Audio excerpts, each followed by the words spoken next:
All right, Mark here, and welcome to another Greenbridge Investing market analysis. Today is Friday, so I'll be doing my analysis of Bitcoin, the major markets, and select stocks. Hopefully you've brought some that we can look at. If not, I have plenty. And obviously I'm streaming live. So for those of you that are new, I do this throughout the week, a couple of days a week where I stream this.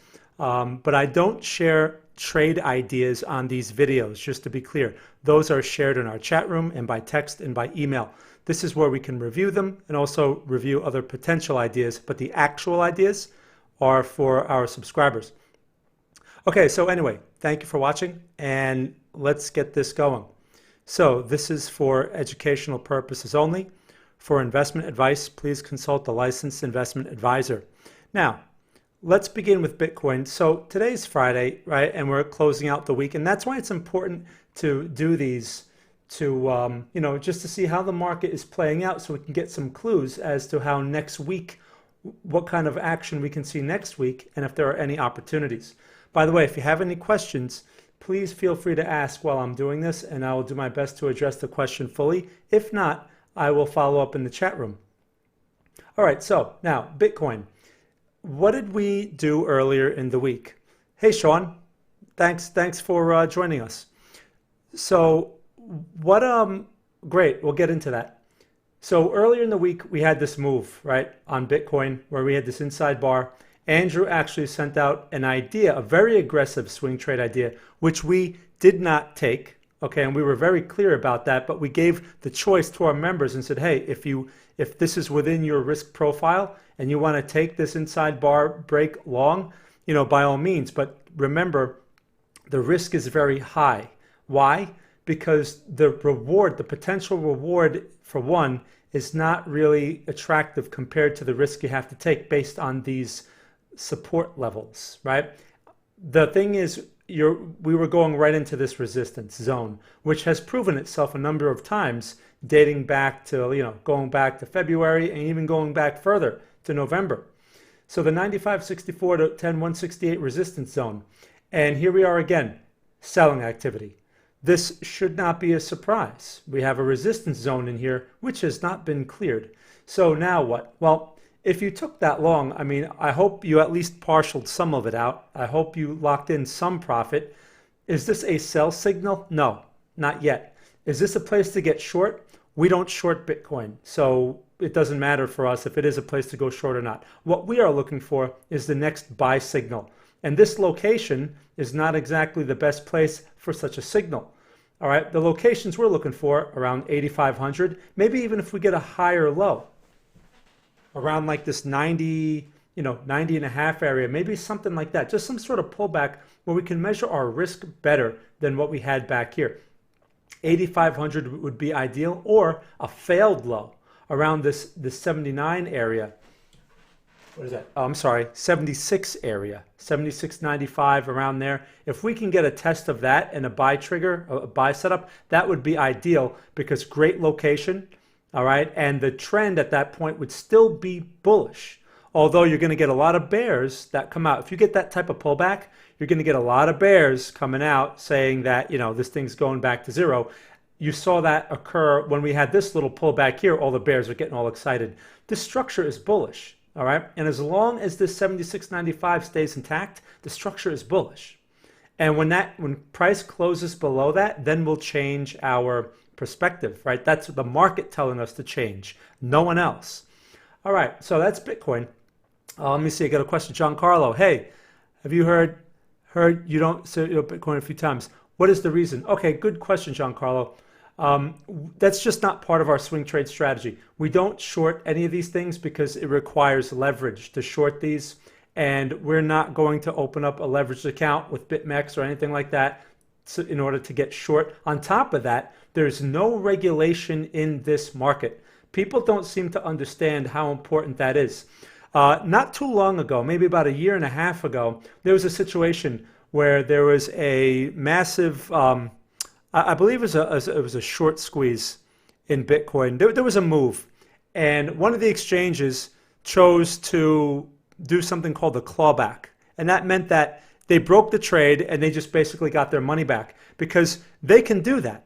Okay, no other market can an exchange do something like that. But why can they do it in this market? Because there are no rules. So we don't want to take, that's just not within the range of our risk profile. We take enough risks as it is with this thing. It's a speculative asset to begin with. So no shorts. That's just a simple rule. Okay. The other thing you have to realize is you don't have to play both sides of a market to show consistent returns. We've been long only since the beginning, and we're doing fine. All right. And we avoid a lot of fake outs and a lot of confusion that way as well. All right. So that's Bitcoin. Good question. All right. So before I talk too much about this, let's get into another stock here. I'm sorry. Let's get into the stock market. And I want to take a look at the NASDAQ 100. This market's getting tough. Okay. Now, as we can see here, earlier in the week, it was looking ugly, right? We exited all of our longs, as you know. We put all the messages in our chat room. We closed all of our long positions, in swing trades that we had because we did not want to take the chance that this thing pulls all the way back to here, which is like that 8,300 area, right? 8280s, 8,300. That's the key support. Now, this thing is in a position where it can still do that. You may get a lower high here. This is a tough spot. Now, the trend is still bullish. We can't argue with that. We have higher lows. And in theory, this should go for a higher high. But the location is tough. We have a failed high relative to this high. We're just coming out of this resistance zone back here. So this is a tough spot to keep buying into stocks and rotating like we've been doing. Okay. So we want the market to at least give us a clearer picture. Now, there may be some stocks here and there that show a nice clear breakout. Okay, we'll be open to those. And who knows, the market may push to another high. With all the stimulus and all the stuff that's going on and government intervention, that's why we got a move like this to begin with. So it's possible. But when we see this starting to hesitate like this, we have to take note of that and we have to start being more conservative. All right, being aggressive in this type of situation is really aggressive, meaning taking on more positions and buying stocks like we're at a bottom instead of a top. We don't want to do something like that, right? We're all about risk management, not chasing money. So if we get a lower high here, then we're going to look for that further pullback, into either this 8,500, around there, 8,600, or this one here, which is the 8,300. Okay. Michael, why is that a failed high? Well, it's not exactly, failed high relative to, when you have two highs that are close to each other like this, all right, and you're coming out of a resistance zone, because remember, we're not near a support now, we're near resistance areas. When it goes slightly higher and rejects it like right away like this, that's a failed high. Okay, this shouldn't do this here. It should just keep going like in a smoother way, or have maybe more of a tighter consolidation, like a lingering pattern, not this. So this is, and you can argue, well, the same thing occurred back here, but this is the third time. Okay, so that's really not good. All right, the more times it does something like that, the more the higher the risk gets. So this structure right now can turn into a lower high. And if it turns into something like that, then that's going to be a sign to step aside. Now, we are open to shorting, as you know, the stock market, because it's regulated and we don't have to deal with those nonsense things that go on like in the Bitcoin world. So IWM, right? We closed, Andrew sent out that trade on the call options and closed it, took a nice profit. That was a quick one. That was very aggressive because the trend is still bullish. But we get another sell signal, we're going to get right back in, short, okay? So April 30th. Okay, where's that? Back here. Let me see. Well, right, no, so the thing is, again, it's about how many times. This was the same situation, Michael. It is a failed high situation, and we looked for the higher low, right? We said, okay, we got a failed high. Doesn't mean it'll follow through. We got the higher low, we got a beautiful pin bar, and that was the second one. So that still had some room, right? But like I said, this is the third one, and we got to be careful with this. So I hope that answers your question clearly. Like the more times, when you get like repetitive patterns, like the more times in the same area, that usually means something, okay? Okay. Okay, cool. All right, so that's the Nasdaq. Why this is so important, why I go over this all the time is because this is what we're using to time our stocks. All right, this is an important gauge that helps us get into individual stocks and determine our risk. Because if this thing pulls back, the whole market's pulling back, right? Because this is a representative of right now the strongest stocks in the market. All right, now, oh yeah, Michael, also you had a great question in the chat room earlier today about why don't we buy the Qs or the SPY or any of those ETFs as portfolio type of trades? You know, why don't we do that? And, you know, I know Andrew gave you an answer, but I just wanted to also mention the reason is these instruments like the Qs, the SPY, they're great as short-term instruments because the thing is, why individual stocks versus something like this? Well, these things are limited in their range, or an individual stock, for one, can have news or an earnings report or something come out, and that stock will run up 20 points, right, and outperform an index like this. So our potential, our money is better placed in something like that for the longer term because those are the type of moves we're looking for. You're not going to get, you know, a move like you see like in something like Broadcom or a move like Roku, right? You're not going to get that in this, okay? On the other hand, well, that's interesting. The Qs outperformed 50% of your stocks. Well, in recent times, yeah, because these Qs have been, you know, these markets have been really moving in much bigger ways than we're used to seeing. But they're typically, you know, we're also more involved in conservative stocks, you know. But the idea, though, is the stock still has more potential than something like the Qs because of that individual nature. Now, what we like to do with these instruments is short them or sell like call options on them and stuff like that because, again, you're not going to see a 20-point move in the Qs. Even in this environment, you're not going to see something like that in one day, right? So they have more muted moves, and that's why they're you know, they don't have the same potential as something like a, you know, like a wild mover like Beyond Meat, or like I said, like Roku or something else that moves in a crazy way. So, you know, on occasion it may outperform, especially if you have stocks that aren't doing spectacular things, but we still want to have that potential, if that makes sense. Okay, so great question, and that may be hard to understand for some people, but that's the strategy that we go with. All right, so now let me move. Man, I'm talking a lot today. This is going to be like an hour long. Let me talk about the DAX real quick. I'm not going to spend a lot of time on the DAX because the DAX is the same thing every time. All right, I just put it up here for people that, you know, in the Eurozone that may have some interest in it. All right, so the DAX, and Andrew mentioned this too in the chat room, it's been relatively weak. And he talked about a potential swing trade short in the CFD. And I mentioned that too in my previous video. We got the lower high, okay, great. But this is really dependent on the stock market. Now you can see the stock market has been getting, you know, more indecisive, and now the DAX is starting to show some more weakness. If we close below this level, which is the 10,200 level, if this thing closes below that, most likely the stock market is also breaking the support, and this thing would be a nice short candidate, similar to the IWM, which is what we like to either short the shares outright or sell calls against it or something like that to take advantage of the movement, right? This thing can easily pull back to, you know, the 9,000s, what is it, 9,500 area. That's very reasonable for something like this, even if the stock market doesn't have a dramatic pullback. Why? Why should this outperform on the bearish side? Because it's relatively weak.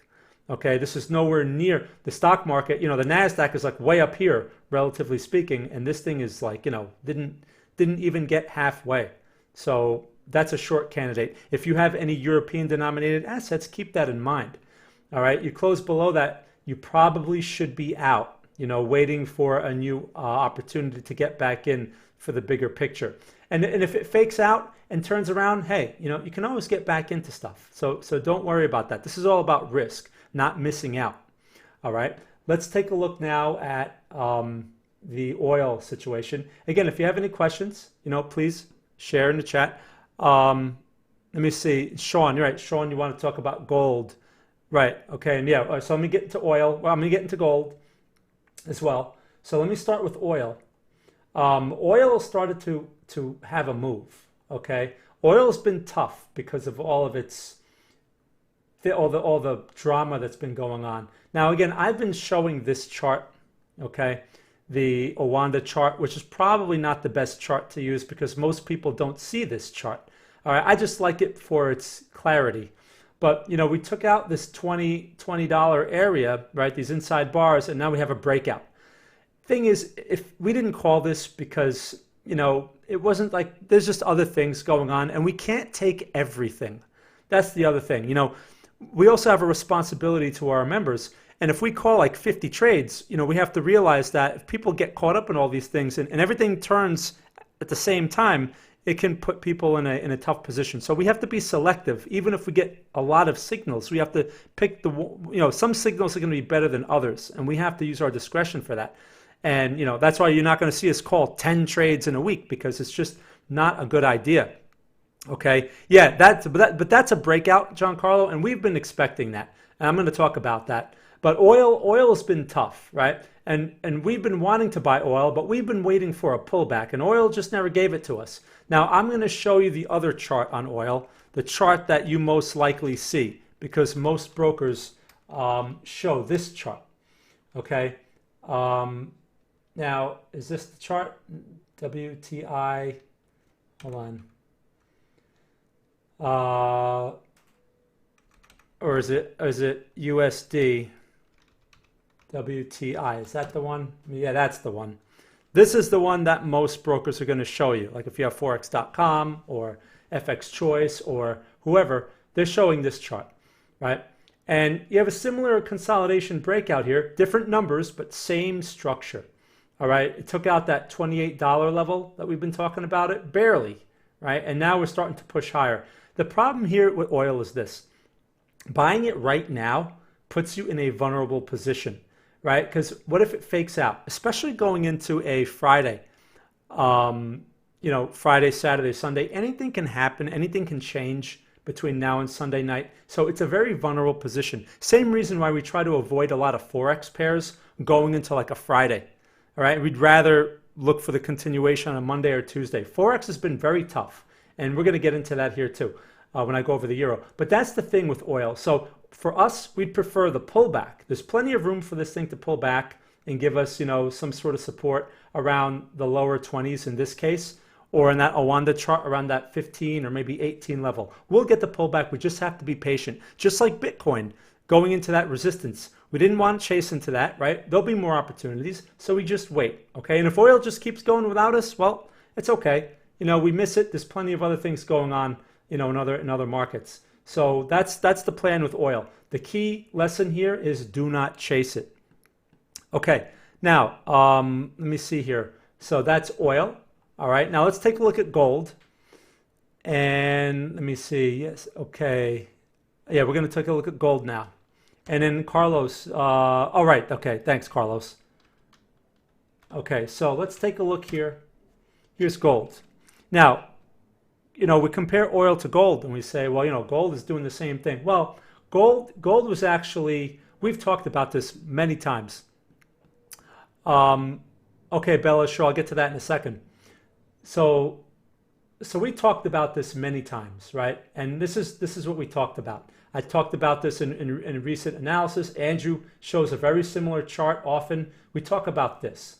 And we say, when this consolidation breaks out, you know, this thing has a lot of potential to run. And we can see, I mean, we're fooling around 1750 right now, but if this momentum continues, 1800 is not unreasonable over the next week or two. All right. Now, gold, before this movement, though, gold was tough inside of this consolidation.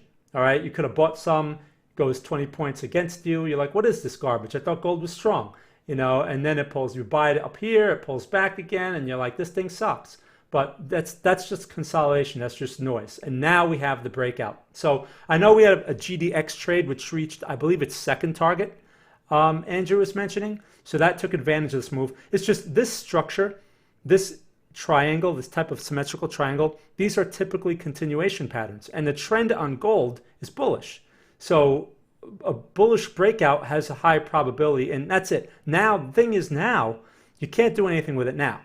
If you weren't in for that breakout or you weren't in before the breakout, You can't chase it because, you know, as you can see, gold can be very noisy, and it's testing this old resistance back here. It can pull back a little bit. It may test the inside of the range again, and you don't want to get caught in a vulnerable position like that. So you have to let it go. If you're not in, you have to let it go. These are places where we want to sell and take profits off the table, not buy more, okay? Especially with the way this thing moves. So that's gold. You just have to, you know, let it, it'll give you more opportunities. Here's what you have to realize about markets that run. Because, you know, people get emotional when they miss a run, and that's normal. It happens to everyone. I mean, I can't tell you how many runs I've missed. But the thing is, you have to realize if the move is going to be broad, okay, and gold is going to go to 2,000, you have to realize that it's not going to occur in one leg. There are going to be continuation patterns along the way that will allow us to measure our risk, and we'll be able to get in. So we don't get in at 1,700, but maybe at 1,780 there'll be something, you know, with a consolidation. We could measure it, and maybe we can capture a move from there to 2,000. You know, you just have to realize that opportunities like that are unlimited. They keep coming. Okay, but our capital is not unlimited. So if we keep chasing and we keep getting caught in vulnerable positions and then we keep getting stopped out, we keep losing money, we're never going to get anywhere that way, right? That's chasing. And I refer to that as chasing money. You cannot chase the money. You have to wait until the rules are met. And that's why I tell people, we trade rules. You know, the rules are what generate the performance, nothing else. Okay, so that's gold. Okay, and okay, well, okay, good question. Good questions. All right, so let me get to the next one here, Bella.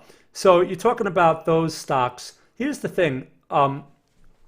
You have to realize there's the long-term fundamentals. I personally don't get involved in those because there's too much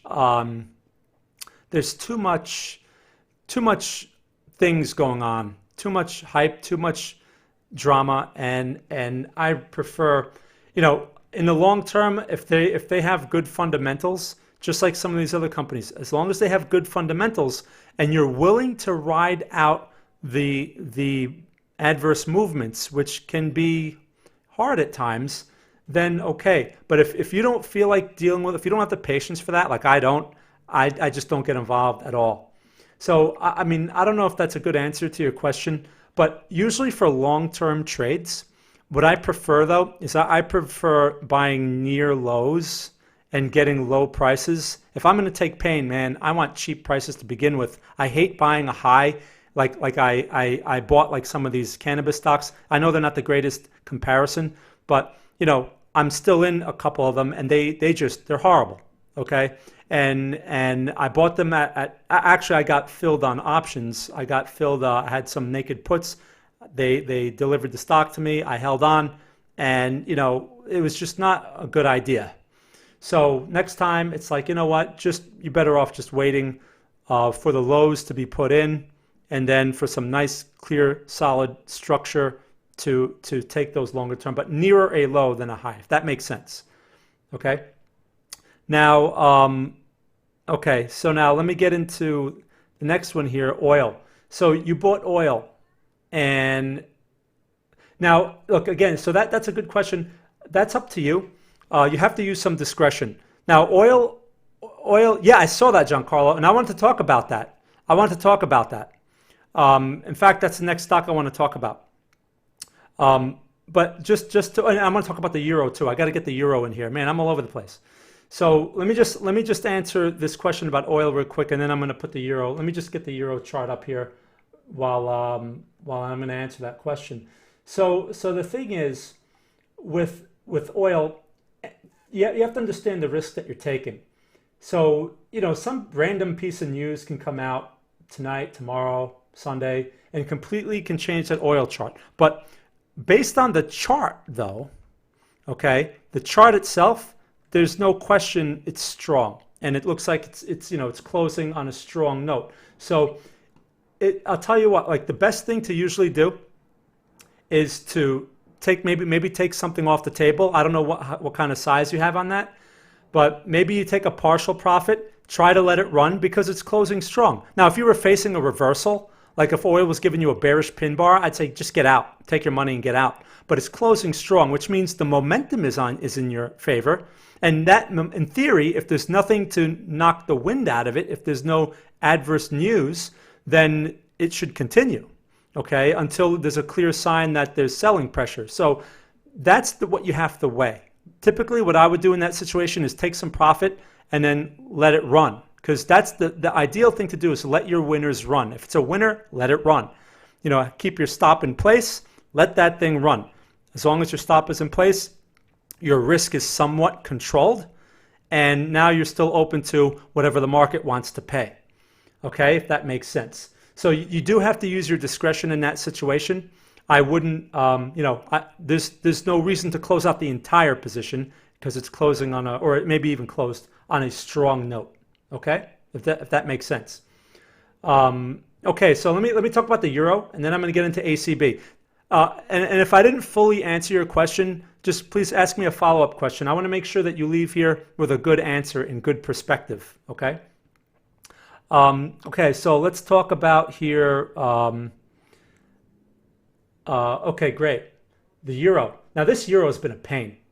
Now we called the trade, well, I think it was the Friday before or whatever, on this movement. We closed it out earlier in the week for a small loss, got back in, and you know, we usually don't do that, but this we like the level and this and that, and it's just been nothing but a pain. All right. The only thing that's attractive about this euro right now is the level. This 107.5 support zone is still intact. We got a bullish pin bar off of it, another one. Okay, so, and then we have this, it's trying to hold the area. Now, so what do you do in this situation? Well, you know, I know, and I believe it was stopped out. The second trade that we called long was stopped out by like a fraction.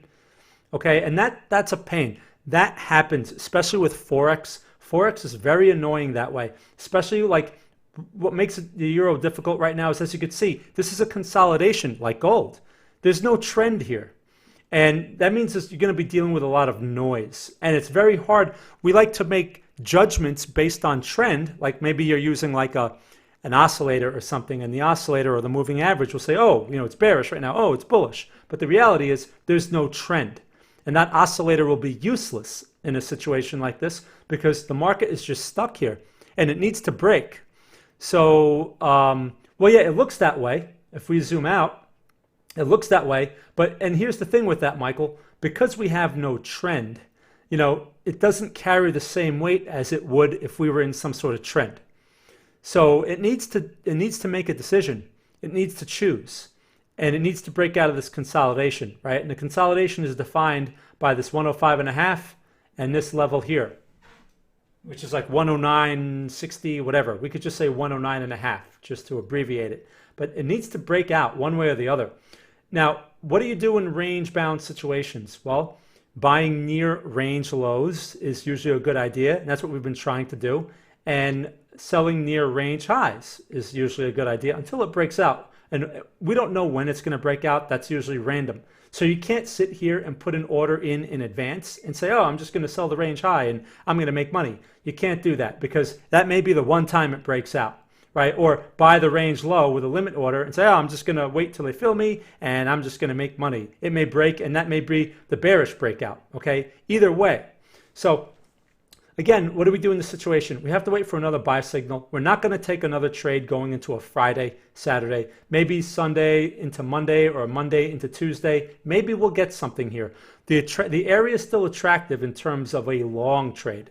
Unless it closes below the support, then it's no longer attractive as a long. Okay, in fact, that if we get that bearish breakout, the euro can get hammered on that because there's probably a lot of longs accumulating in this consolidation, and they're all going to have to get out.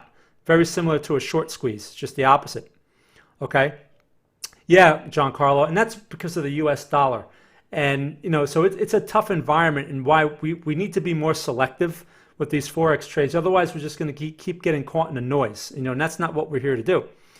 All right, so Scott, I was wondering if you can tell me why some professional traders use 24-hour charts as opposed to those that close and open candles. Okay, AMD, on the AMD 4-hour, there were, okay. I'm not sure if I understand your question. So, okay, hold on. I'm going to read that again, but before I do, let me just put ACB on here because, you know, people mentioned, and I noticed that ACB as well. Let me just talk about that real quick. And also, if you have any other stocks you'd like to see, please, you know, let me know right now. I have some time and we can talk about them. All right, so let me get ACB up here. Where is that stupid stock? I'm not too happy about ACB in general. All right, let's see. Where is that? I think I have it on my other list here. Hold on, let me just pull it up here. Just give me a second. I think I have it on this one. Okay, so wow. All right, so let me talk about this. So this is news, clearly, right? This is news. Now, I'm going to answer your questions. Let me just talk about this for a quick moment. I issued a trade a while back at 89 cents, right? Now, since that occurred actually back here somewhere, okay?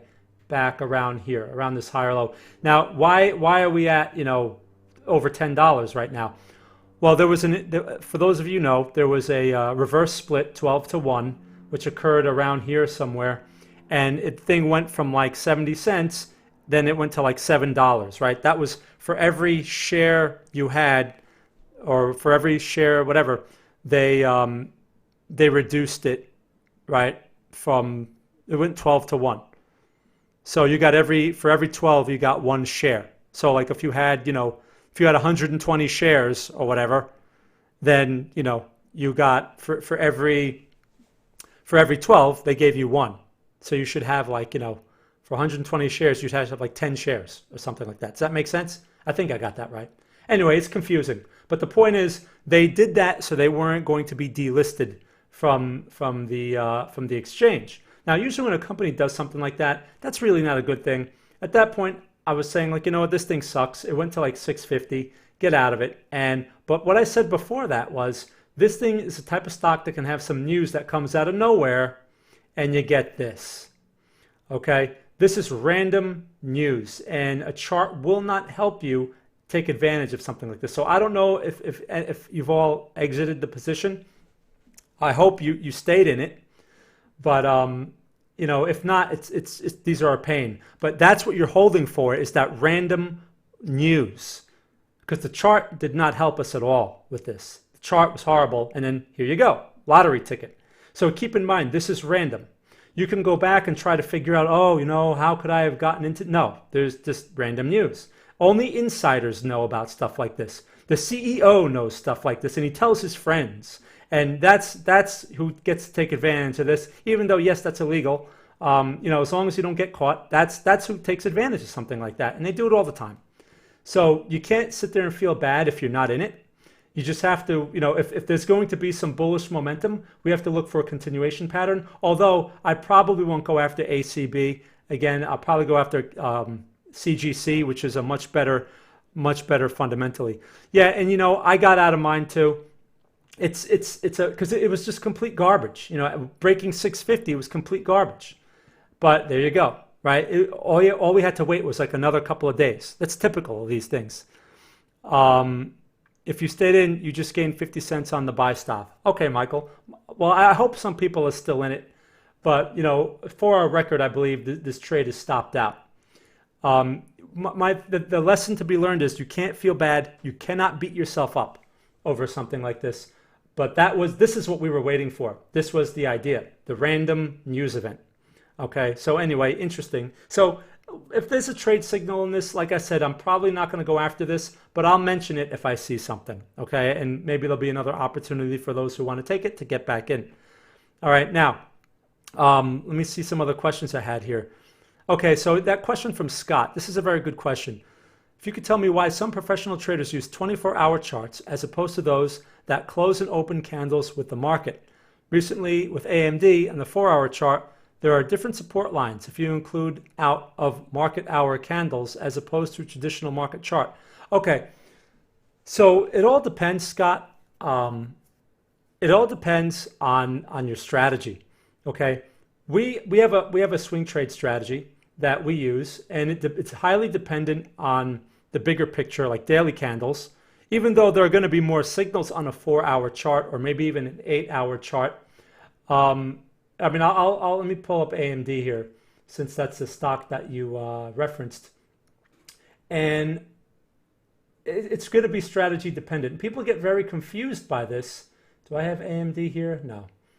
They're going to be very confused by this because those are not appropriate. So the daily charts give us the signals, they give us the risk to go by, and they give us the potential rewards to measure. And we keep it all on the same time frame. That's very important for consistency. Okay. My connection may have just been cut there temporarily. Sorry about that.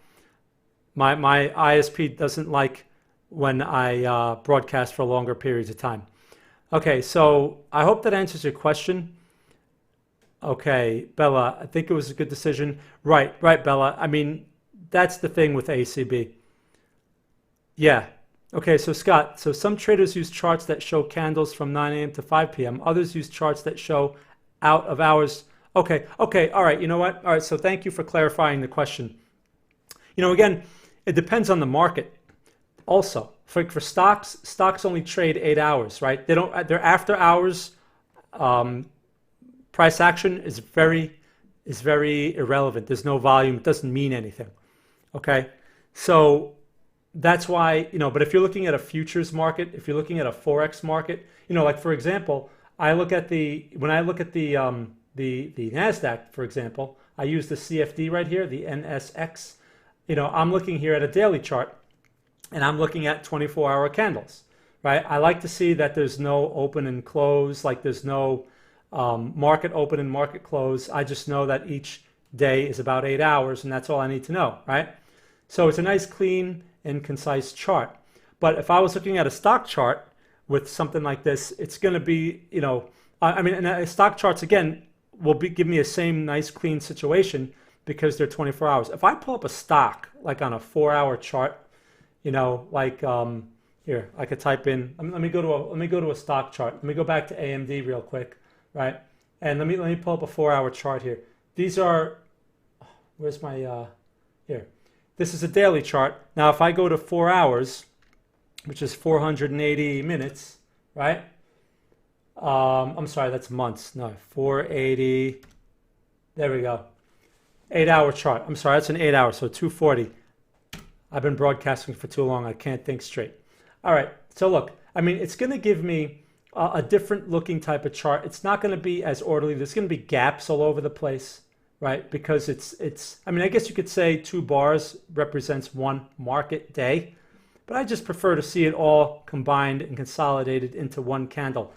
You can use them, I mean, if you really want to, for stocks, but for something like futures, forex, you know, CFDs. That's why we stick to the daily chart, because it's more appropriate for our time frame and the type of trades we're looking for. If we were more into day trading or shorter term type of moves, then these charts would probably be more appropriate. So that's why we use them. I hope that makes sense. The support line I'm talking about goes from March to May pullback. It shows you the out of, okay, right. So I don't like to look at those because the outside hours on these stocks, the outside hours, like I said, you may see some levels and you may see like some reversals at them at times. I don't have any charts like that set up. You may see a level or something and you may say, oh, I could have gotten that after hours. But you have to realize something. There's no volume. Getting filled is a lot harder. There are wide spreads during that time. So, you know, you're going to get not very advantageous prices unless, you know, if you have a limit order sitting there and someone happens to fill you, great. But you place a market order, you're going to pay like a ridiculous spread a lot of times. It's just not worth it. So that's why we avoid that. The more complex stuff, information you deal with, the more trouble you're going to have. It's best in this type of thing where you're timing markets on the short term, everything needs to be clearly defined and as simple as possible because we have enough stuff to deal with. If you're sitting there getting caught up with, oh, you know, should I look at 30-minute charts, but there's levels here, there's a buy trigger there, and it's confusing, you're just going to be confused. And most likely you're going to get caught in situations that are not relevant to the time frame that you're really after. Like, for example, if we're looking for a swing trade, you know, on something like AMD, and I'm sitting here and I'm like, well, there's a buy signal over here, okay, and it's not in line with my bigger picture, meaning, the NASDAQ is starting to get weak and this and that, and I'm sitting here buying this thing thinking, oh, but AMD gave me a buy signal. Then, then it breaks the support, and then I take a loss, and then I buy it again, and I take another loss. Meanwhile, the NASDAQ told me the whole time, don't buy AMD, right? So that's why we don't get mixed up with that stuff. The simpler you could make it, the less information that you evaluate, the better. I know that may not make sense because naturally we think that more information is better, but it's actually less because we have to make quick decisions. And the market changes fast, especially on smaller time frames. So we're not interested in that. The bigger picture gives us more consistency, more stability, and we don't have to babysit anything. It's either like, we have our stop, the market either goes there or it doesn't go there, right? And that's what our strategy is based on. All right, I know it was a very long answer, and I'm talking here for a really long time. I hope that makes sense. I'm like at 40 minutes now, so I should probably wrap this up. Did I answer everyone's questions? I think I got everyone's questions. If you have any other questions, just ask me real quick. I'll see if I can answer it now. Otherwise, I'm going to wrap this up. But so what we did here today is try to get a sense of what we can anticipate for next week. Going into next week in terms of what things are looking like. Going back to something like Bitcoin. Again, we want to see this thing pull back, and right, that's the Bitcoin 4-hour chart. So let me go back to 1440. And that's what we like to see. All right. Okay, great. Hey, Scott, anytime you have questions like that, please, share them in the chat room. Feel free to share them in the chat room, or you can always send us an email if there's something like to ask us. We have no problem. That's what we're here for. Okay, no problem. Great. I'm glad you guys appreciate these. Okay, no problem, Giancarlo. All right. So yeah, ask in the chat room. All right, so with that, I'm going to wrap this up. I want to thank you all for taking the time to listen to me today. Like I said, if you have any questions, you can ask in the chat room. If you're new, just keep in mind, we share swing trade ideas, portfolio management ideas, and analysis, on our website. I'm never going to share trade ideas in these videos, right? Because those are for our subscribers. We send those out by text and by email. So if you'd like to know more about that, check out greenbridgeinvesting.com, and there's a lot more information there. Also, there's links in the description area of this video. All right, everyone. Thank you very much. Have a great day, and I will see you on Sunday and Monday. All right, usually on Sunday, I check out the chat room if there's anything worthwhile going on, and I'll put some stuff in there. All right, have a great day, everyone. Take care. Bye.